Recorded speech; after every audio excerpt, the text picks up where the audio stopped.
Okay. Can you read this phrase? Cikgu tak nampak. Sekejap. Tak nampak. Tak nampak? Okay. Oh. Tak nampak. Okay. Untuk ajar. 10. A tenth. Very good. Okay, 2 boxes for Eryna. 1, 2. Okay, next. Can you read this one? Sam had to rent a 10. Very good, Sam. Had to rent a tent. Okay, another 2 boxes for Eryna. 1, 2. Can you read this one?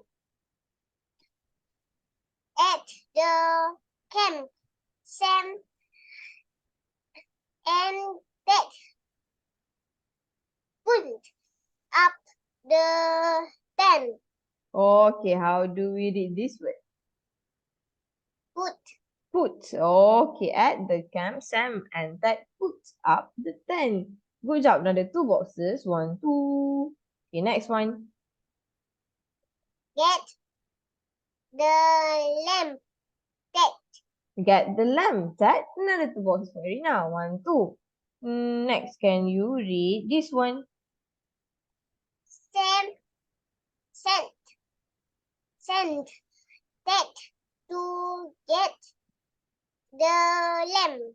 Very good, Sam. Sent Ted to get the lamp.